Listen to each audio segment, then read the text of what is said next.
It's now evening here in Victoria Falls, and guess who we have on our show? Such a privilege. Well, thank The you for glamorous Hope. Thank you. Boo, boo, boo, boo. So Thank you for having me also. You know what? Earlier on, when you came and you were like, I remember you. You were dancing and you were taking videos of me yesterday. Yes. So you know what the irony is? Yeah. I never dance. You never dance? Never. Oh, that's why they say never, huh? Well, there you go. There you were dancing. And this is what you did. You know, you just started singing there. And I was like, the last time I actually saw you was at HiFi, like maybe 10, 12 years ago. And I remember it. Yeah. Well, it's been a minute. Yeah. But the essence of your music, it's just so powerful. And you sing, traditional, you use traditional instrument, and your essence is very traditional. I mean, look at you, glamorous as ever. Yeah. Would you like to just tell us a little bit more about yourself and, to our audience, and introduce yourself to our audience? To the audience. So my name is Hope Masike. I am a daughter of Zimbabwe, and I totally love my Zimbabwean culture. Therefore, I play this beautiful Zimbabwean instrument called mbira. If you think I'm lying, Google mbira and you'll discover the most beautiful instrument and a lot of beautiful mbira music. I love my culture, which is why I'm dressed like this. Do you understand anything about my dressing right now? Please go ahead. No, but I'd like to know if you understand anything about what I'm wearing. Anything. The colors. Yeah. I know that has a lot to do with our religion, African religion. Yeah. Black, as far as I'm concerned, Coco Chanel. Okay. But please correct me and indulge me. Oh my. Well, I'm wearing this simply because black is really elegant. But also in our, like you say, in our, the broader term is African religion. They call it ATR, African traditional religion. In that, but in the Zimbabwean context, in our religion, our ancient religion, let's say, pre-colonization religion, these colors were very important, along with red and blue. So if you know about our religion, each color represents a certain different type of ancestry, or different type of calling, or different type of gifting. I like this particular one because you can never go wrong with polka dot, of course.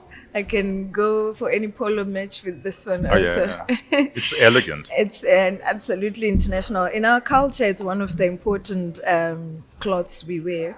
And then I have these copper bangles. They're very important to me because I play mbira. And the copper, we are advised all the time to wear copper because it's good. It gets into your bloodstream, even through your skin. And it's good for this dexterity of our hands and our fingers when we play. And I didn't know that. Actually. There are a lot of things we don't know about our culture. I am also learning. Every day I'm learning something new. The unfortunate thing is, no matter how good a reader you are, the most information you will find is from anywhere else but from our culture or from our history. If you do find that, half of it is written by foreigners, so there are some misrepresentations here and there, which means by now we have lost so much of our history. And this is years and years of that dilution. So there are so many things we don't understand when it comes to our culture, and so many things we demonize. We see these things, we are scared and we shun away from them. But in actual essence, in actual fact, they are good and pure things. Oh, wow. I wish I had all the knowledge, then I'd write books about it, but I'm also just still learning. Well, you need to. I mean, it's a journey that you've gone through. Yeah. So when you started, clearly you didn't know this. Yeah. So was that going on instinct? Or your parents were singers or musicians? Oh, it's a mixture of everything. I'll tell you, my dad was an amazing painter, but he didn't pursue that because he had 9 children. So he had to take an What 8 a to high 5 libido. job. Let's say he was a strong black African man, and my mom was equally strong, and together they had the 9 of us. Okay. So he didn't pursue that because just like it is now, and even worse back then, it was difficult to make a career out of that. Yeah. So instead, he went into psychiatry. He went into medicine, let me say. Okay. And then my mom was an amazing singer. She was an amazing alto. And she was the first person to introduce me to, let's say, professional singing, because she used to take me to church choir. Anyway, so because of that, there was that, let's call it the generational blessing already. Mm-hmm. And then when I finished school, while I was waiting for my A-level results, my art teacher from A-level, from Aberdeen Girls Eye, she was like, while we wait for your results, you're going to start art school. So she took my portfolio from my work from A-level, she took it to Harare Polytechnic. There was a great fine art program. Mm-hmm. By the time my results were out, I was engrossed in that. Oh, wow. And that's how I started getting into my culture, learning a lot about the Zimbabwean material culture. And after my fine art studies, I went and did music, and I met the Mbira that I had been reading about all these years. And from then, as they say, the rest is history. Okay. So I want to really capture the essence. Tell me of one concert where you've done around the world. It could be anywhere around the world or in Zimbabwe, that you felt in touch with the audience and you felt like they understood you and they understood your music. Like the epitome of your musicology. Like, could you? I could never point one, even at gunpoint. Okay. There have been several. Yeah, please, let's talk about them. And the interesting thing is, it doesn't have to be an audience that understands the language I'm singing in. Mm-hmm. It doesn't even have to be an audience that understands the instrument I am playing. Music is truly a universal language. And what I like about my music, or at least what I prioritize in my music, is the artistry itself, is the fulfillment of my calling, of my gifting through my music. So I am most certainly not pop, although sometimes one of my songs can be in the pop genre. Mm-hmm. But because of this, I believe my music has soul in any case, and I can play it at any given venue for any given audience. And one of my most favorites were, of course, they used to be here in Harare when I shared the stage with Salif Keita. Up to now, I'm surprised. That was at Haifa. Oh, at Haifa. I was there. You were there when it happened. I was there when it happened. You saw a miracle then. It was one of those gigs that taught me that for sure everything is possible. And I just couldn't believe I was sharing the stage with Salif Keita, and the fusion of his music, my voice, and my music. It was a real good mix. Okay. One of my other favorites was my very first concert in Norway. Okay. I didn't know the Norwegian audience back then, but what used to happen, I don't know if Norwegians are still like this. So they believe in not disrupting a song while it's being played, if it's a concert style. Okay. And then after you've finished, they clap. Or sometimes they don't. But when you finish the concert, while you're playing, you're wondering, are they loving it? Are they not very expressive? But when you finish the concert, people are coming to you and they're like, I was crying. Oh, thank you so much. You reminded me of, you took me on a very deep spiritual journey. I'm like, okay. That was very special because it then taught me also about the different energies that different audiences have. And as the years have grown by, I think I can tackle pretty much any audience because it's about sharing the energy in your music and your calling, in your gifting. And one of my favorite audiences also was last night here in Vic Falls at the conference here, the African Philanthropy Conference. These are people, they're like my people. They're just like me. These are Africans. I couldn't tell how many were Zimbabweans, how many went. Some people were from, I don't know, many other African countries, but they just look like us. So I couldn't tell how many Zimbabweans they were. But there was a great appreciation of the music. even from people who clearly were not Zimbabwean also, and whom after the concert came and told me they really appreciated the music, and even without understanding the language, they understood the Africanism of the music and they connected with it It's as unifying. fellow Africans. Yeah. Without understanding the lyrics, it's just amazing. So do you understand the burden that you have on our society? Why do you call it a burden? What is it? What are we talking about here? Yeah, maybe I'm projecting. Yeah, let's hear. Right. So I'm projecting that it's a burden. But it's maybe perhaps this is the only platform when we listen to your music that it cuts across a lot of our layers, society, classes, and everything. Because then we're just listening to you. Yeah. And we get into your music. Yeah. And it's unifying. Yeah. We're all dancing and we're all clapping and we're all enjoying the moment. And it de-escalates whatever tensions. You know, when we could be stressed, Yeah. it could be whatever it is, Yeah. and suddenly it's like we're in the moment. Yeah, that's true. Music does that. Uh-huh. I totally understand why we're in the same ministry with sport, because both do the same. You know, if like right unifying, now, right now they're the Olympics. I remember when Kirsty Coventry, back then when she was getting all the gold medals for Zimbabwe, it True. didn't matter if you were sitting with your enemy or you were sitting with someone. hugged. Everyone was just like, yes! In that moment, even what happens at soccer matches, if you're That's true. on the same team, if you support the same team, then you forget about all your other differences in the moment. Music does exactly the same.